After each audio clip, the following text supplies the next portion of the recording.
Buenas tardes, me permito presentar excusas por las vicisitudes que tenemos, pero bueno, rápidamente vamos a darle el cambio al doctor Roberto Campana, quien es ingeniero químico de la Universidad del País Vasco y doctor en Ciencias de Materiales por la Universidad de Zaragoza.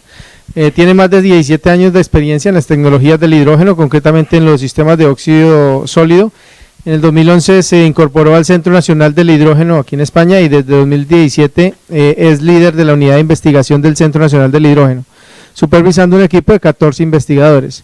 En la actualidad es coordinador técnico del Plan Español de Recuperación, Transformación y Resiliencia en el ámbito de la energía y el hidrógeno verde. Es IP de diferentes proyectos en el campo de los dispositivos electroquímicos de alta temperatura.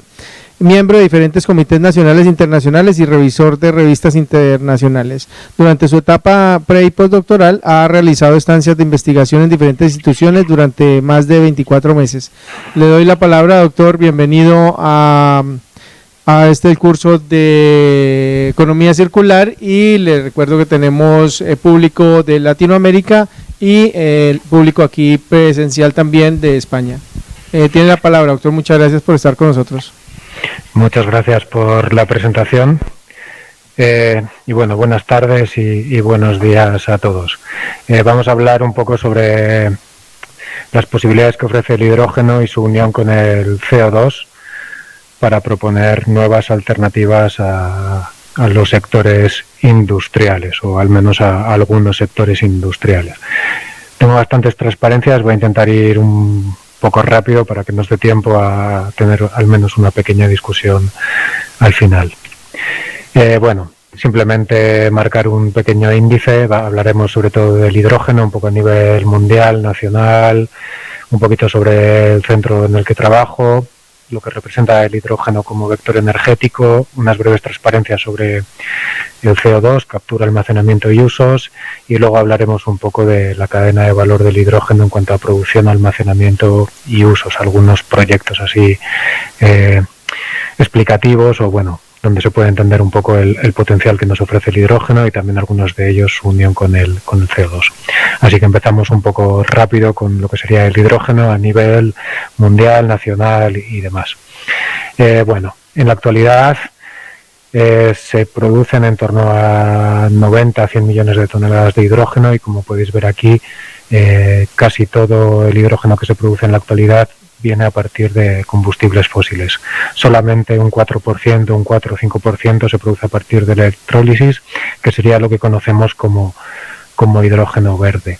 Y sin embargo, pues el consumo que tenemos, ya os digo, de esas 100 millones de toneladas, casi todo está relacionado con la producción de amoníaco para la síntesis de fertilizantes o en el uso como agente reductor o en las refinerías o hidrogenador, y también para la síntesis de metanol y algunas pequeñas aplicaciones en lo que sería industrias como la del acero, el vidrio y demás. Pero bueno, básicamente casi todo el hidrógeno procede de combustibles fósiles y casi todo él se emplean en procesos de refinería o para la síntesis de fertilizantes. Quería marcar un poco los objetivos que tenemos a nivel de país. Tenemos un potencial en energías renovables muy grande, tenemos una superficie vacía, vamos a decir, y tenemos un potencial de generación renovable muy grande. Entonces, por eso también a nivel de país se ha establecido una hoja de ruta para desplegar las tecnologías del hidrógeno. Y simplemente comentar que estamos alineados con lo que se pretende desarrollar a nivel mundial, a nivel europeo, y simplemente unos números para que veáis un poco la importancia y la apuesta que tenemos a nivel estatal o a nivel de gobierno para el desarrollo de esto. Queremos instalar 4 gigavatios de potencia en electrolizadores, queremos que el 25% del hidrógeno que se genera se consuma en la industria, todo esto para el 2030, para el 2030. Desplegar una red de hidrogeneras o de estaciones de repostaje de hidrógeno públicas de entre 100 y 150. Actualmente podemos decir que tenemos 5, y operativas, totalmente operativas, pues no sé si estaríamos hablando de 2 o de 3, ¿vale?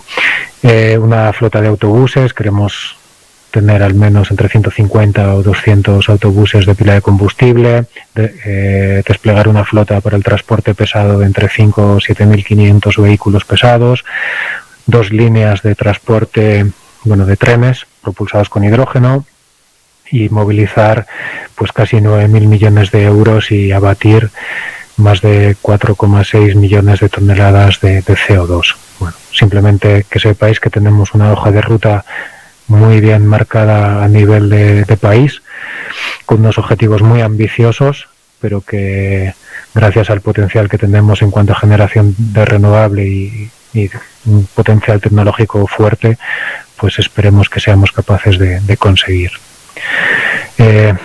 Simplemente un poquito a nivel mundial, ya sabéis un poco las directrices que se están marcando, la reducción de gases de efecto invernadero, ser climáticamente ser neutros en emisiones de CO2 para el 2050. Y bueno, simplemente quería decir que el hidrógeno en esta parte de descarbonización es un vector fundamental para conseguir lo que necesitamos. Principalmente las emisiones vienen generadas por el sector del transporte o los sectores industriales, que es aquí un poco donde el hidrógeno va a tener su foco o su mejor uso para intentar la descarbonización. Y también quería marcar con unas pequeñas imágenes cómo el CO2 se puede recombinar con el hidrógeno para la producción de combustibles sintéticos, para otros productos de valor añadido, bien sean alcoholes o polímeros, una multitud de compuestos que se pueden generar a partir de esta combinación de CO2 con hidrógeno. Ahora rápidamente simplemente voy a poner un par de transparencias sobre el centro en el que trabajo. Más que nada esta la pongo para que nos ubiquéis en España. Estamos en Puerto Llano, en Ciudad Real, en Castilla-La Mancha, y básicamente el objeto de esta transparencia es invitaros a que podáis visitar nuestras instalaciones, que son dignas de ver, sobre todo para ver algunas aplicaciones o algunos desarrollos tecnológicos bastante impresionantes que están relacionados con el hidrógeno. Bueno, sin más, trabajamos por proyectos, como casi todos los centros de investigación. Bueno, no lo he dicho, pero somos un centro público de investigación, mitad Junta de Castilla-La Mancha, mitad Ministerio, y bueno, trabajamos por proyectos. Actualmente la verdad es que tenemos mucha actividad, muchos proyectos en curso. Se nota que la hoja de ruta marca un poco el interés de diferentes sectores, y la verdad que últimamente estamos bastante demandados. Así que también os invito a que chequeéis nuestra página web, porque continuamente salen ofertas de trabajo.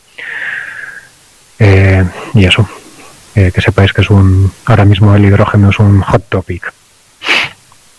Y bueno, simplemente decir que trabajamos o pretendemos trabajar en toda la cadena de valor del hidrógeno. Esto significa ya no solo desde la parte más técnica, como puede ser la producción, almacenamiento, transformación e integración de hidrógeno, sino también en lo que sería una parte bastante importante, como puede ser el desarrollo de normativa y de protocolos o procedimientos de seguridad, y también lo que sería la implantación tecnológica, socioeconómica y la percepción social un poco del hidrógeno en la actualidad, ¿no? Sí que es verdad que últimamente ya la gente ya se tiene bastante conciencia de lo que puede representar el hidrógeno, pero bueno, hemos tenido que trabajar durante los años anteriores bastante en esto para demostrar un poco el potencial que tenemos.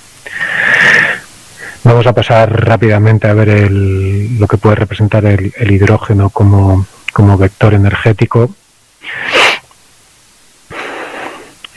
Como vector energético, pues simplemente, siempre que estamos hablando lo que pone en la hoja de ruta, o siempre que hablamos de hidrógeno, pues idealmente vamos a hablar de hidrógeno verde, que significa el producido a partir de energías renovables, el que se produce sin emisión de CO2.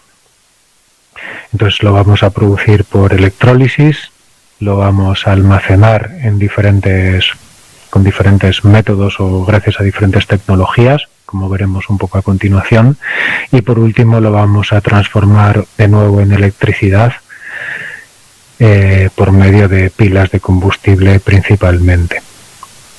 Entonces esto sería la manera de almacenar los excesos de energía renovable, producir hidrógeno, almacenarlo y posteriormente consumirlo cuando no tenemos un exceso sino una demanda de energía eléctrica. Y un poco también aquí la cadena de valor.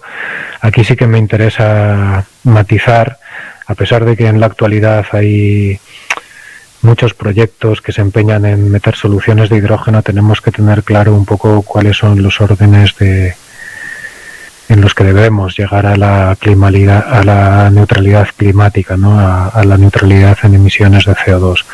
Primero debemos mejorar las eficiencias de los sistemas, tenemos que desplegar lo máximo que podamos en energía renovable, tenemos que electrificar todo lo que sea posible y lo que es difícil de electrificar, como pueden ser el sector del transporte o como puede ser alguna industria, sobre todo la que demanda mucha energía, tanto térmica como eléctrica, ahí es donde tenemos que intentar implementar las soluciones de hidrógeno. Lo que vendría a ser el transporte, principalmente el transporte pesado, y la industria que tenga una demanda térmica fuerte, pues como podéis tener en la zona vuestra de Levante, ¿no? con la cerámica, como puede estar en el norte, en la costa cantábrica, con la producción de acero, de vidrio, demás. Ahí es donde tenemos que intentar focalizar un poco las soluciones de hidrógeno, ya que son aplicaciones pues difíciles de electrificar, igual que el transporte. Pero bueno, aquí vemos la cadena de valor,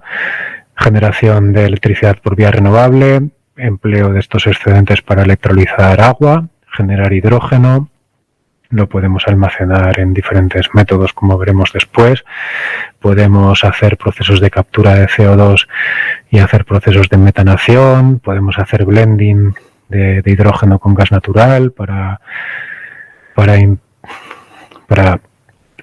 pues eso, como sistema de almacenamiento también dentro de la red de gas natural, o podemos usarlo directamente en industrias pesadas, en edificación o en diferentes aplicaciones, como veis en la transparencia, ¿vale?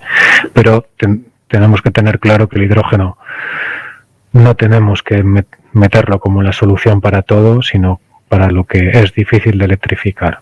Entonces, hablamos de transporte pesado principalmente y de industria con una alta demanda térmica. Voy a dar unas pocas transparencias sobre el CO2. No soy nada experto en esto, perdonadme por si cometo algún error a la hora de explicarme, pero bueno, intentaré hacer lo mejor posible. Hablaremos un poquito, sobre procesos de captura, un poquito de almacenamiento y usos del CO2. En cuanto a lo que serían los procesos de captura, pues sí que podemos decir que tenemos tres tipos de procesos. Podemos hablar de los procesos de captura en poscombustión, en precombustión o en oxicombustión. Aquí veis un poco lo que significa esto. La poscombustión sería los procesos de captura de CO2 una vez hemos realizado la combustión. En estos procesos lo que tenemos son bajas concentraciones de CO2 en los gases resultantes y tenemos una alta demanda de energía. Los procesos más empleados serían aminas, también hay algún desarrollo con amoníaco frío o también están muy desarrollados los procesos de absorción física. También hay desarrollos en absorción, en membranas, en procesos de carbonatación, calcinación, bueno, diferentes tecnologías. También tenemos la precombustión, o sea, procesos de captura en precombustión. Aquí básicamente, o de manera así un poco llana, podríamos decir que se trata de intentar eliminar el carbón antes del proceso de combustión. Para eso tenemos el reformado con vapor, la oxidación parcial, el reformado autotérmico, procesos de gasificación, PSAs, absorbentes. También tenemos las plantas de gasificación con ciclo combinado, reactores de membrana, también procesos de óxidos de calcio, chemical looping, bueno, diferentes procesos también.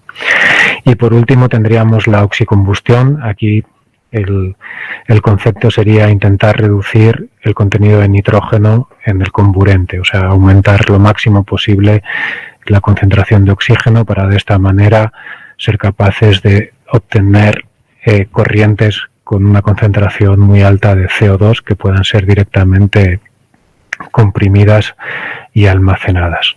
Bueno, veis que hay diferentes procesos. Un poco el problema que tenemos con esto es que penalizan en cuanto a lo que sería la eficiencia energética de las plantas en las que se integran, y también están un poco penalizadas por los costes que tenemos, que son, no me atrevo a dar un número, pero sí que son, vamos a decir, un poco altos para ser integrados en los procesos de generación eléctrica. Y bueno, también un poco en cuanto a lo que sería el transporte principalmente se hará como CO2 comprimido a través de tuberías principalmente, pero bueno, veis que para largas distancias quizá el transporte por barco sea más económico que bien sea con las tuberías onshore u offshore. También un poco depende del caudal o de la masa de CO2 que queramos transportar, pues los costes también se ven influenciados. A mayor masa, pues al final somos capaces de abaratar un poco esos costes. Y bueno, quería comentar también un poco los procesos de almacenamiento. Aquí sí que perdonadme porque no soy para nada experto, pero bueno, hay diferentes métodos. Casi todos se concentran en el almacenamiento subterráneo, quitando lo que sería el confinamiento oceánico. Pero bueno, dentro de lo que sería el confinamiento subterráneo tendríamos diferentes estructuras geológicas, principalmente balsas o, no, como decirlo, cavernas donde se ha sacado petróleo o gas natural. Pues ahí sería un lugar adecuado para inyectar el CO2, acuíferos salinos o incluso en cavidades creadas de manera artificial por disolución de sal. Son un poco los métodos o la ubicación o los lugares donde grandísimas cantidades de CO2 pueden ser almacenadas. Y como os decía también, sin olvidar la parte que podría representar el confinamiento a nivel de océano. Y bueno, simplemente de aquí no voy a entrar en profundidad, pero decir que el CO2 pues también tiene su mercado, ¿no? Sus usos. Podemos hablar desde para la conservación de alimentos, de diferentes productos, para la síntesis de plásticos, la síntesis de combustibles, no sé, hasta para fabricar aspirinas o para fabricar cerveza, pues se necesita CO2, ¿no? Saber que también pues tiene su mercado, incluso las bebidas carbonatadas o gaseosas. Me voy a centrar ahora ya un poco más en lo que sería la parte más relacionada con el hidrógeno. Ya vamos a hablar ya quizá un poco más tranquilamente de lo que sería la producción de hidrógeno, almacenamiento y distribución, y también algunos usos de hidrógeno o algunos ejemplos de proyectos, como os digo, un poco representativos de por dónde está ahora mismo la tecnología. Antes de empezar entrar en materia, pues podemos recordar o poner unos números de lo que representa el hidrógeno, y al final, pues bueno, simplemente porque tengamos una noción, para hacer 1 kilo de hidrógeno necesitamos aproximadamente 57 kilovatios hora de electricidad y al menos, bueno, un número redondo, unos 10 litros de agua. De agua, aquí pone drinking water, pero sí, podríamos hablar de agua salada, pero siempre y cuando le hayamos metido el proceso de desalación, o sea, agua dulce, vamos a decir, o agua desionizada. Y en contrapartida, con ese kilo de hidrógeno, lo que podemos tener son, transformándolo en el caso más ideal, sin pérdida ninguna, 33,3 kilovatios hora de energía, lo que nos permitiría, pues, por ejemplo, circular 100 kilómetros en un automóvil ligero, vamos a un automóvil de los convencionales, pues podemos echar esa cuenta.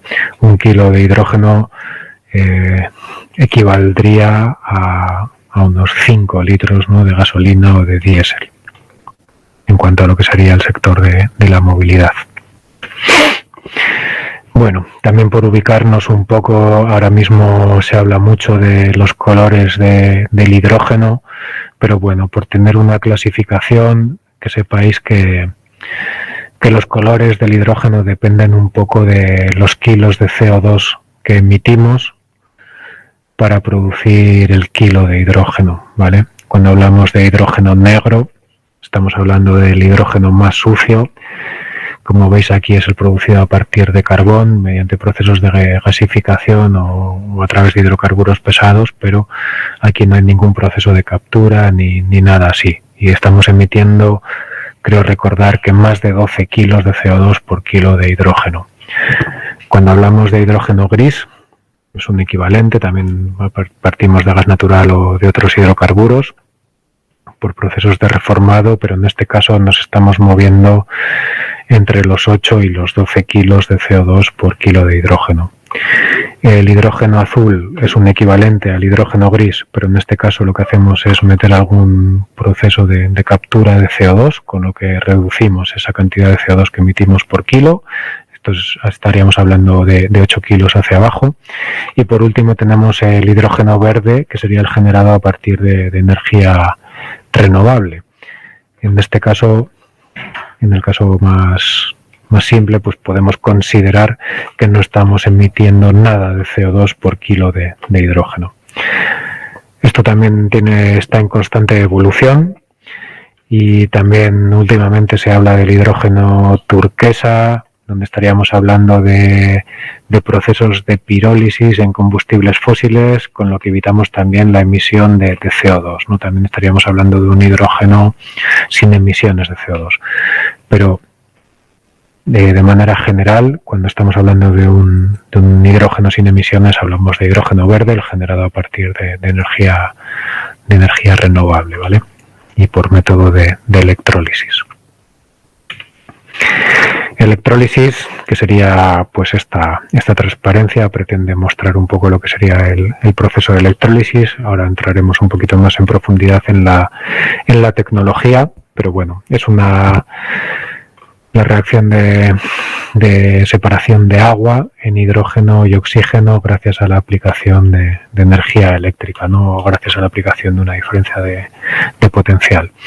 La podemos considerar 100% libre de emisiones de CO2 y podemos considerar que la producción del hidrógeno, el hidrógeno que producimos, tiene una pureza muy alta. Y a la vez que estamos produciendo hidrógeno, estamos produciendo también oxígeno. Entonces, a nivel industrial, pues no es solamente la producción de hidrógeno a partir de agua, sino que también estamos produciendo oxígeno, que puede tener también sus usos industriales. En cuanto a entrando un poquito más, bueno, vamos a ver a posteriori que tenemos diferentes tecnologías. Podemos clasificarlas principalmente en baja y en alta temperatura. Dentro de la baja temperatura tendríamos la electrólisis alcalina o la electrólisis tipo PEM. Son tecnologías ya maduras con muchos productos comerciales en el mercado y los grandes proyectos que se escuchan ahora de producciones de muchas toneladas año de hidrógeno, de varios miles o cientos de miles de toneladas año de hidrógeno en diferentes plantas están generados a partir de sistemas de baja temperatura.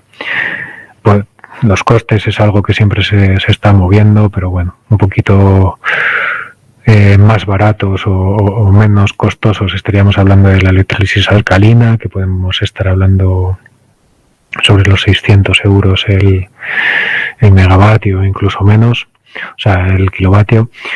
Y la PEM es un poco más costosa, pero bueno, también tiene sus ventajas, lo veremos un poco a posteriori. Y por último tendríamos la electrólisis de alta temperatura, que nos presenta unas eficiencias mayores, pero sin embargo su penetración en el mercado es un poco más está un poco más lejos, digamos. Tenemos menos productos comerciales, la durabilidad de los sistemas hace que no penetren tan fácil en el mercado y el coste pues es un poquito más elevado que la de baja temperatura. Podríamos considerar baja temperatura sistemas maduros, alta temperatura sistemas súper prometedores y mucho más eficientes, pero que aún tienen que romper alguna barrera tecnológica para poder penetrar en el mercado. Pero bueno, básicamente lo que estamos hablando es de aplicar una corriente eléctrica a la molécula de agua para romperla en hidrógeno y en oxígeno. Veis aquí un poco los consumos que podemos tener para producir un metro cúbico de hidrógeno. Estaríamos hablando de que en los sistemas de baja temperatura tenemos un consumo de entre 4,6 y 5,2 kilovatios hora. Y como os digo, ahora mismo existen plantas, luego veremos algunos ejemplos de proyectos, pero ya existen plantas de una envergadura muy grande, podemos estar hablando ya de la decena de megavatios para la producción de muchas toneladas al año de hidrógeno para diferentes aplicaciones. Lo veremos un poco a continuación. Y como os decía, tenemos diferentes tipos de electrólisis, los dos primeros, alcalina y PEM, baja temperatura, óxido sólido, alta temperatura. Si nos fijamos un poco en las eficiencias, pues veis, bueno, las eficiencias, más que el dato de eficiencia, vamos a ver los consumos, ¿vale? Que es un dato un poquito más real, a mi modo de ver, de lo que significa la eficiencia.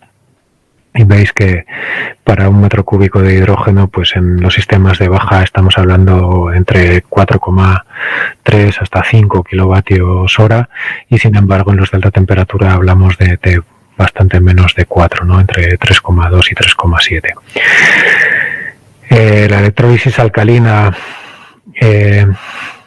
tiene la ventaja de que en los electrodos usa materiales menos costosos que la PEM, donde tenemos básicamente platino. Sin embargo, ocupa más superficie, ¿no? Para la misma producción, y en principio los sistemas PEM se acoplan mejor con la generación renovable. Entonces, bueno, no hay una regla directa porque depende un poco de la superficie disponible, depende un poco también del perfil de renovable que tengas o incluso de la presión a la que quieras producir el hidrógeno, pues tienes que hacer un poco el estudio de por dónde te vas a mover, si vas a ir a sistemas alcalinos o vas a ir a sistemas PEM. Hay proyectos muy grandes con ambas tecnologías y, como os digo, la definición de irte a una tecnología u otra pues va a depender un poco de casos concretos. También la pureza del hidrógeno que quieras alcanzar. Bueno, hay diferentes factores. Y la de alta temperatura, pues que como os digo, es la más eficiente, pero sin embargo es la que menos está asentada en el mercado, la más difícil de conseguir y por estos momentos pues la más costosa, ¿vale? Sobre todo tenemos el problema de la vida de operación, que es donde tenemos un poco el cuello de botella en esta tecnología. Son sistemas que trabajan a más de 800 grados centígrados, entonces hablamos de materiales cerámicos para su producción y, bueno, un poquito más, un reto a nivel de materiales pues un poquito más ambicioso que para baja temperatura. Bueno, vamos a ir un poco rápido, que veo que me estoy alargando en lo que sería el almacenamiento y distribución de hidrógeno.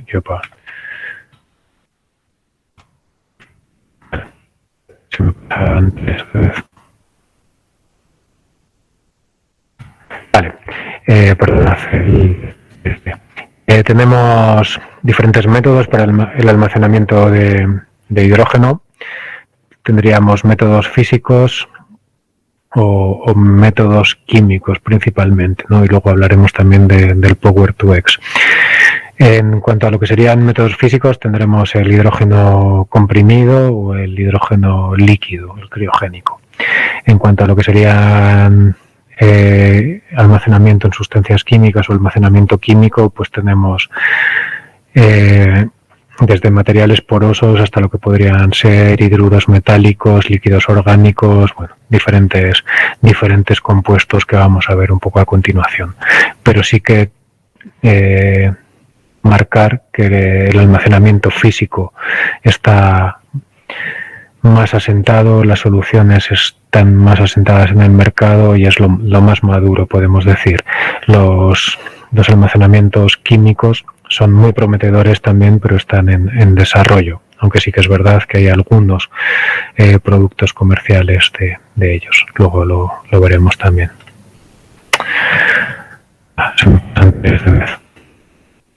Bueno, en cuanto a lo que sería el hidrógeno comprimido, tenemos diferentes tipos de tanques de almacenamiento.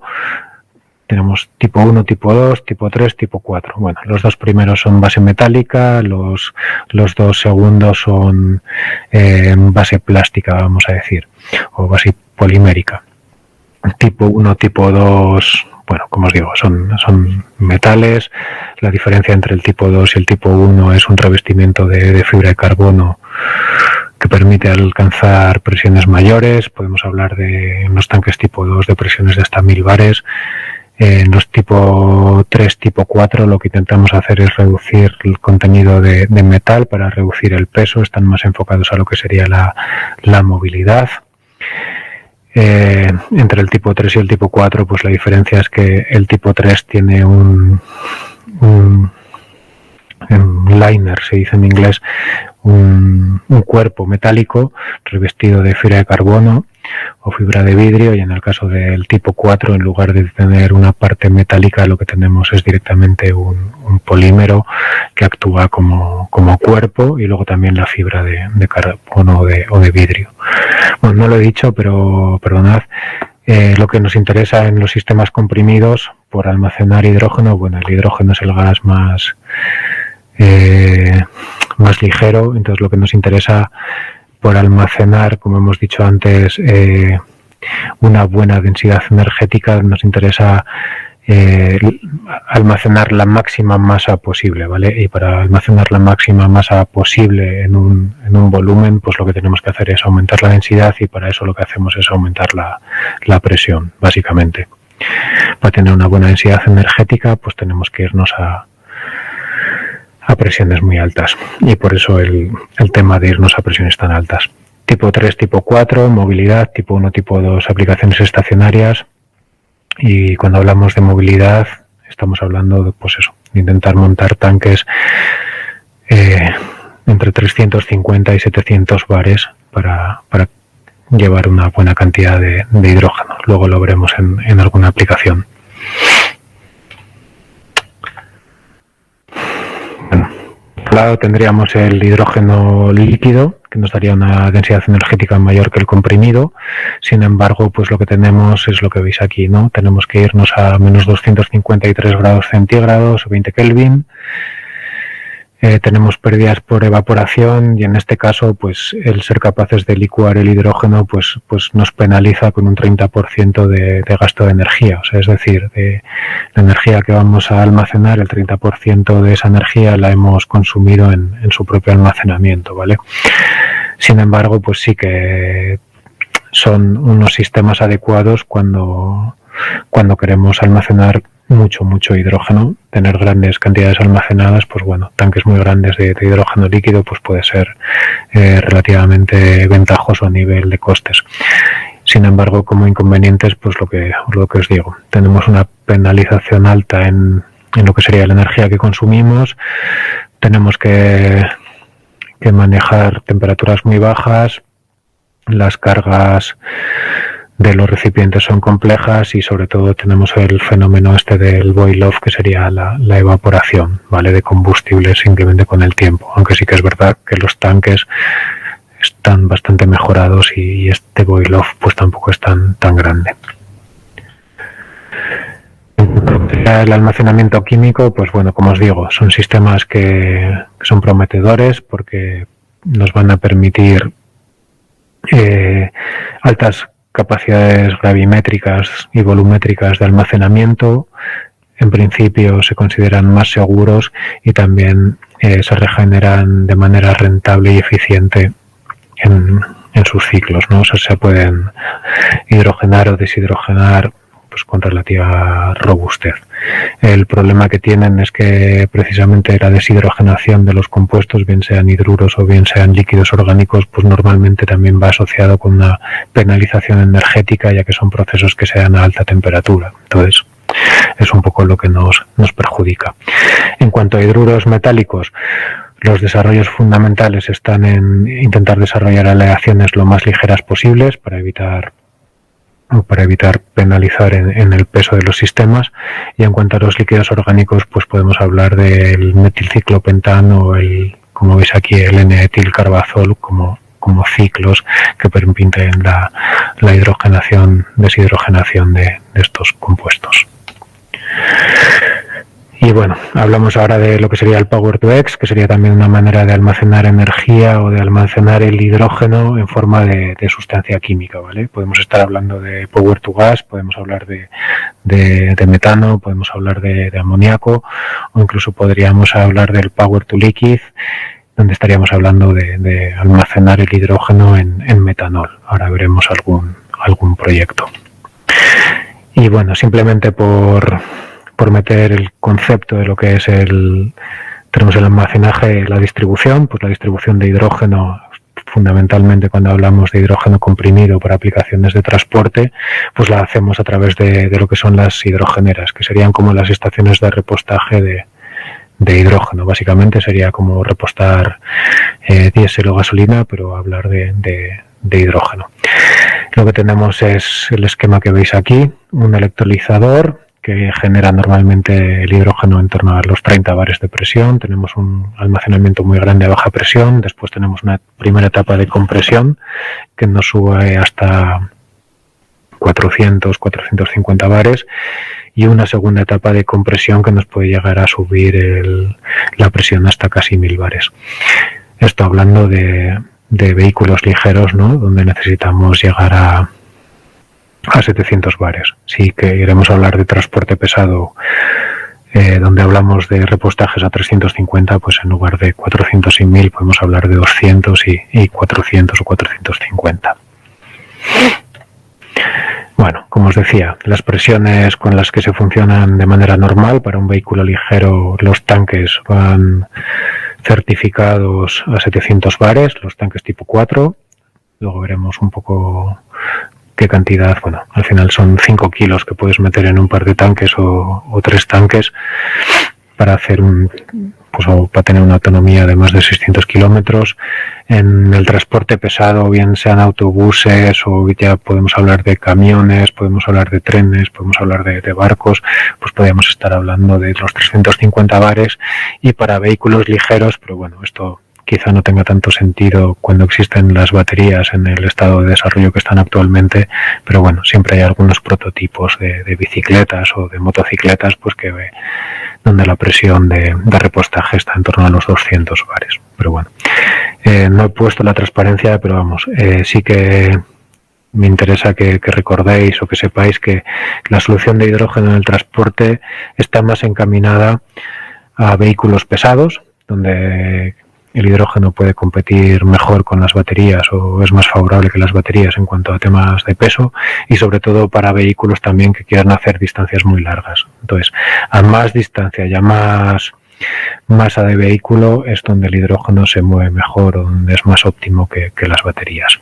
Para los vehículos ligeros realmente quizá la solución de hidrógeno tampoco tenga mucho sentido, ya que, como os digo, pues las baterías están en un estado de desarrollo pues también bastante bueno.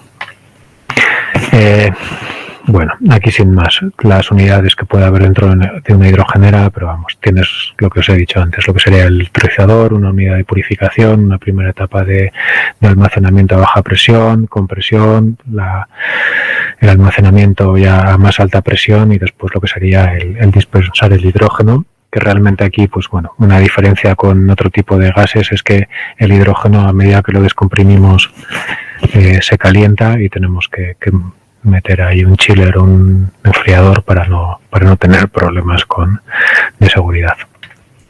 Y bueno, ahora la parte quizá más interesante o más no sé, más ilustrativa de por dónde se está moviendo la tecnología o cuál es el estado de madurez de los diferentes proyectos o diferentes tecnologías de hidrógeno, pues vamos a hablar de los usos. Aquí tendríais un proyecto enfocado a lo que sería la gestionabilidad de la red, donde tenemos un parque eólico de en torno a 10 megas, un electrolizador de 6 con su etapa de purificación, compresión, almacenamiento, y donde lo que hacemos es tener incluso la parte de recarga de hidrógeno a 200 bares para vehículos pesados, o incluso lo que sería una inyección de hidrógeno a la red de gas como sistema de almacenamiento.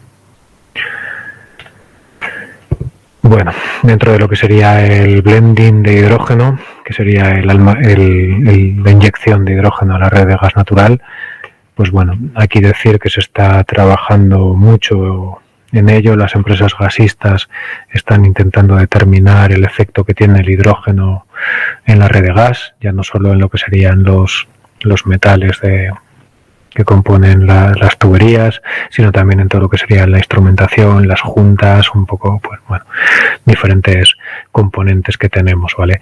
Y se trata de determinar cuál es el porcentaje y cuál es o cómo es la manera de inyectarlo adecuada. En España actualmente la normativa dice que hasta un 5% se podría inyectar. Algunos proyectos están hablando de que entre un 2 y un 15% sería posible. Hay países donde se puede inyectar hasta un 20%.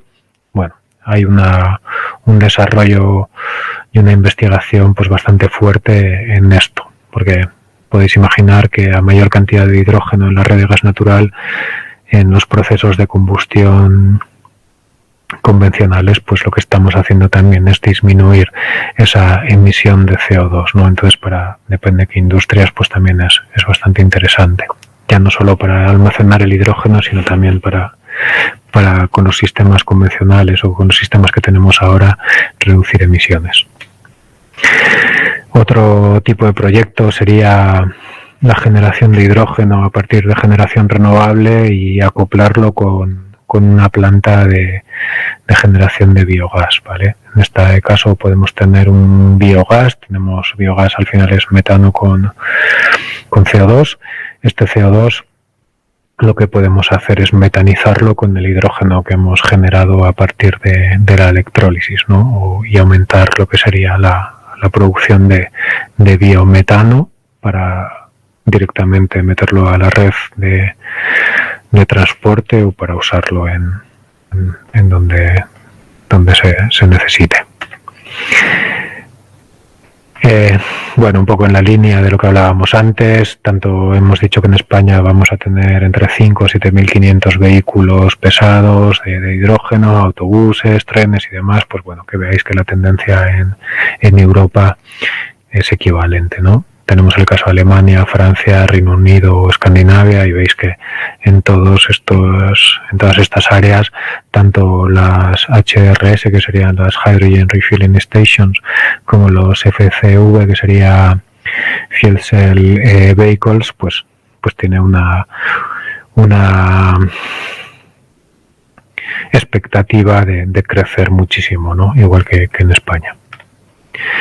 Y bueno, la última parte, que sería uso de hidrógeno, un uso directo o el más eficiente, más allá de meterlo en turbinas de hidrógeno, sería el de transformarlo en electricidad en una pila de combustible, que bueno, simplemente es un dispositivo, sería el inverso al electrolizador, ¿vale? Alimentamos hidrógeno y oxígeno y generamos corriente eléctrica y calor. Y es, pues como os digo, más eficiente que la combustión de hidrógeno. Las pilas de combustible son modulares, entonces podemos, además de que tanto para una generación distribuida como para un uso estacionario, podemos hablar de transporte, de vehículos pesados, de mini generación. Bueno, en el fondo las pilas de combustible pues podrían ser empleadas para cualquier aplicación que requiera de electricidad. Bueno, sin más. Son sistemas modulares, como os digo, entonces apilando además más número de pilas de celdas de combustible, pues podemos conseguir potencias mayores. Entonces podemos movernos en todo el rango de potencias que necesitemos. Y como os decía, la parte de transporte, pues lo que pretende es aunar las ventajas del motor de combustión en cuanto a autonomía, en cuanto a velocidad de repostaje, con lo que sería el vehículo eléctrico, ¿no? Que estaríamos hablando básicamente de cero emisiones. Entonces, lo que buscamos con el desarrollo de los vehículos eléctricos de pila de combustible es aunar las ventajas de los dos mundos. Y tenéis ahí pues las características principales, ¿no? Pero bueno, básicamente podríamos estar hablando de autonomía, cero emisiones y rápidos repostajes. Un ejemplo de un vehículo de pila de combustible, aquí es el Hyundai Nexo. Como os decía, veis en la imagen que trae 3 depósitos de hidrógeno tipo 4. Aquí tiene la capacidad de almacenamiento de en torno a casi 6 kilos y estamos hablando de más de 600 kilómetros de autonomía, ¿no? Nos sale más o menos la cuenta que hablábamos antes, 1 kilo de hidrógeno para 100 kilómetros. Y un poco las prestaciones del vehículo, pues las de un vehículo de combustión interna, o sea, no ves diferencia. Es simplemente un vehículo eléctrico y a menos que levantes el capó y veas el motor, pues no lo diferenciarías, más allá de que no hace ruido y que por el tubo de escape sale agua en lugar de gases de efecto invernadero. En la línea esta, pues eso, lo que hemos hablado antes, sistemas de pila de combustible en transporte pesado o otra solución que puede ser lo que llaman range extenders, que serían meter soluciones de hidrógeno a los vehículos eléctricos para aumentar la autonomía. Con una pequeña reserva de hidrógeno en un sistema de batería, pues puedes aumentar mucho la autonomía de estos vehículos. Alguna aplicación donde trabajamos a nivel de centros también sería para el desarrollo de la transformación o el desarrollo de la transformación de los trenes diésel por trenes impulsados por hidrógeno, donde se desarrolla un power pack híbrido que pueda operar o bien con electricidad directamente de la catenaria o bien con hidrógeno en lugar de con diésel. O otro tipo de proyectos en los que también trabajamos sería la descarbonización del sector naval. En este caso no estamos hablando directamente de descarbonizar los motores o el transporte de los barcos, sino estamos hablando de descarbonizar el movimiento de cargas en los puertos. Los puertos al final son lugares donde se genera también bastante CO2. Entonces una manera de reducir esto pues sería la maquinaria portuaria, transformarla en lugar de que operen con diésel, pues que operen directamente con hidrógeno y reducimos un poco las emisiones también en este sector. También hablaríamos del desarrollo o la inclusión del hidrógeno en el transporte marítimo.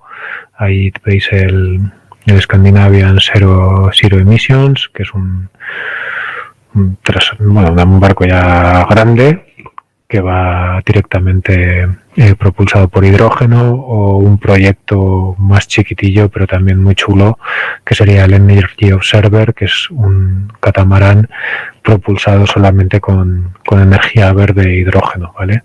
Además, en este caso el hidrógeno lo produce directamente de agua de mar, y con la parte fotovoltaica, las baterías y el hidrógeno, pues se puede mover creo que lleva más de 9.000 kilómetros.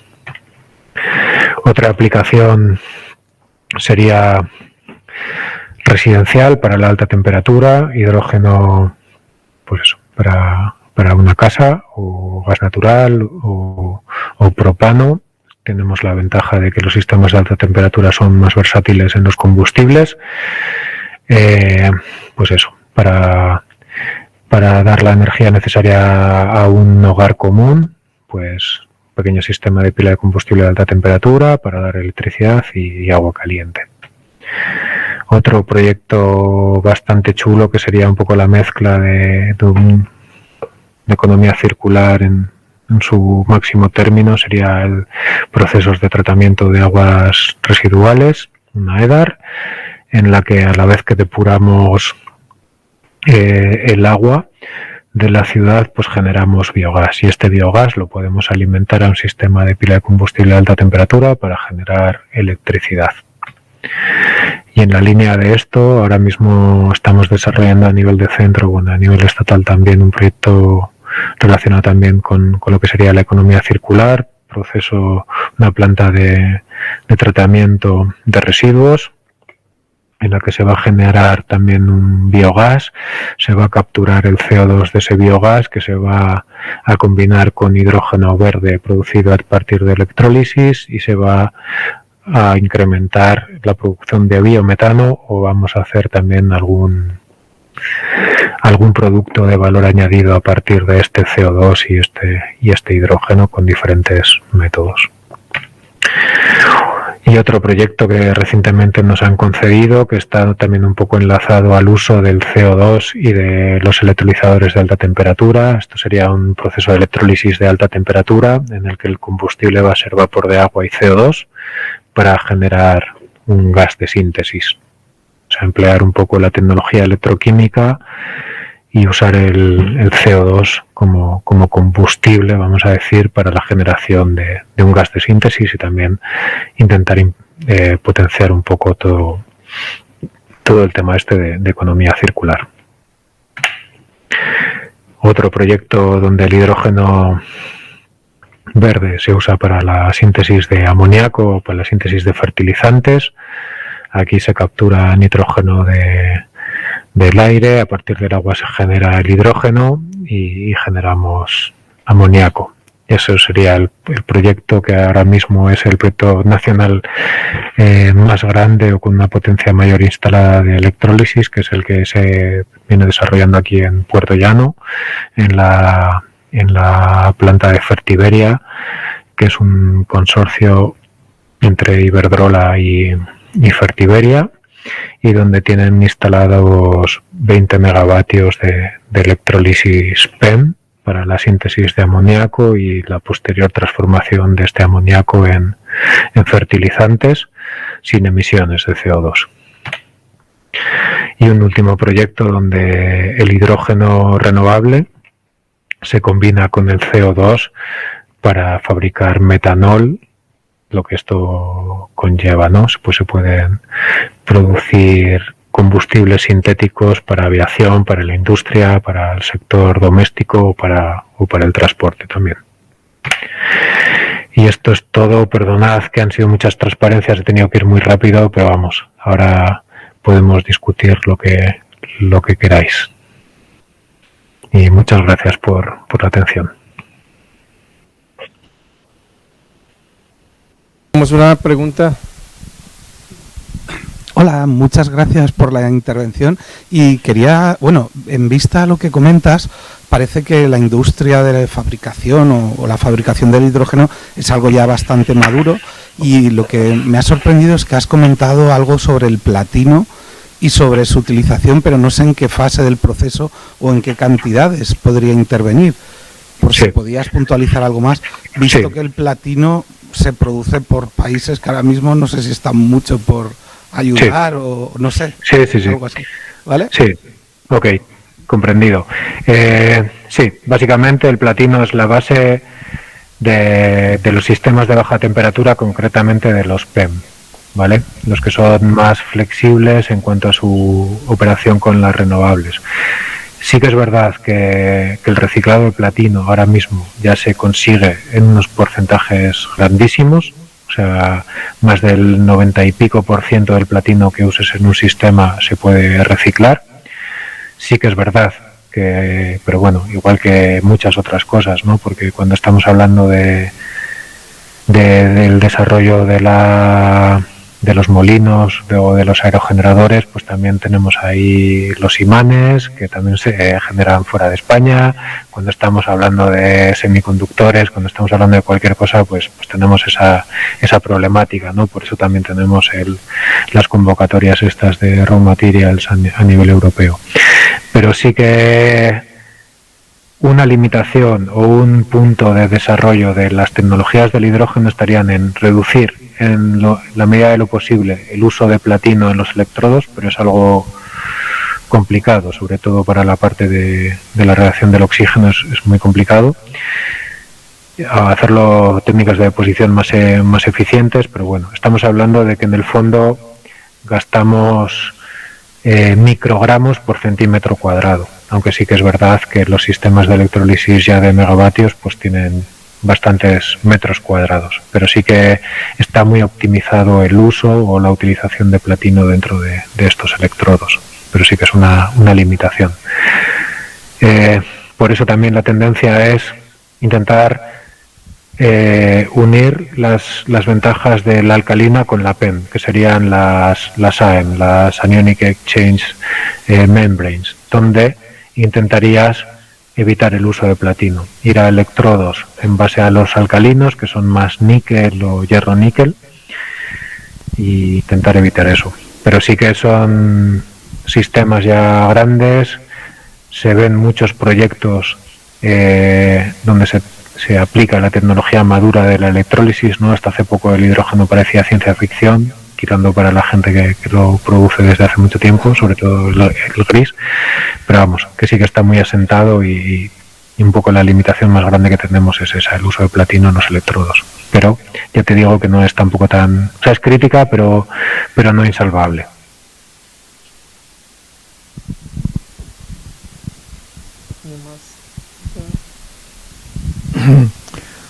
Yo también quería preguntarte, Roberto, referente a lo que significaría la transformación en el campo de la aviación para poder funcionar los aviones en hidrógeno. Eso implicaría transformar todas las plantillas que se disponen de aviones. Habría un cambio tecnológico muy fuerte, muy costoso. Sí. Justamente en el sector del transporte, la parte estaríamos hablando del transporte pesado, el sector de la aviación y el sector marítimo, sus horizontes temporales para usar hidrógeno, vamos a decir, estamos hablando de que están puestos en el 2050.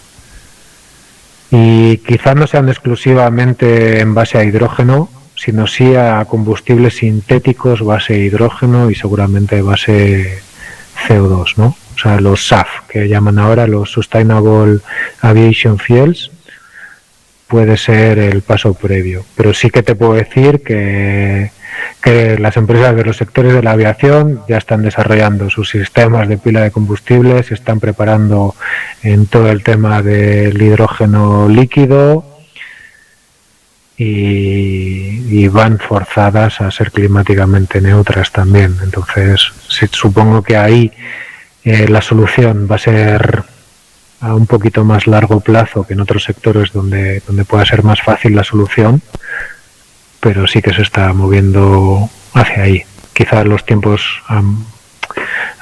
la vista puesta un poquito más lejos, pero se está moviendo ahí. Sí que va a ser un cambio muy grande. Usar hidrógeno líquido en los aeropuertos, habrá que ver cómo se puede hacer los repostajes de un montón de aviones a la vez, habrá que cambiar los sistemas de propulsión. O sea, va a ser algo que va a ser complicado, pero que ya se está trabajando en ello. Una última pregunta. El tema más prometedor sería un paso continuo, más continuista con la mezcla de un biogás, la mezcla de hidrógeno con el biogás. Sería ese, digamos, lo que hoy por hoy sería más positivo, digamos, más prometedor. Sería como lo más sencillo de implementar, ¿no? Al menos a mi modo de ver. La tecnología está, quizá económicamente tampoco sea lo más rentable, porque si estamos hablando de biogás sintético, bueno, al final la captura de CO2 también tiene su coste, la generación de hidrógeno renovable también tiene su coste, pero sí que es verdad que se puede ver como, o sea, podrías aprovechar la red de gas que existe. O sea, no creo que sea la solución última, pero sí que una solución transitoria se puede plantear. No sé por cuánto tiempo válida, porque en el fondo nos piden llegar a ser climáticamente neutros y el tema del metano, del biometano a nivel de emisiones pues también es un poco fastidiado. Pero sí, puede ser lo más continuista hasta el momento, sobre todo para evitar grandes inversiones en depende qué industrias o en depende qué sectores, pero no creo que sea la solución última.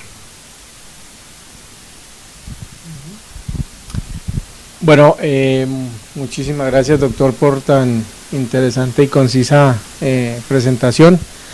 Bueno, nos invita definitivamente a estar de acuerdo de que el hidrógeno seguirá siendo una propuesta para la industria, en este caso la sesión que estamos dedicándosela, así que pues muy amable por por su temática y por lo que mostrarnos los avances que están teniendo allí con el Centro Nacional del Hidrógeno. Muchas gracias a vosotros y eso, gracias por la oportunidad en participar en estas conferencias, que es muy interesante también para nosotros poder participar. De nuevo, muchas gracias, doctor, muy amable.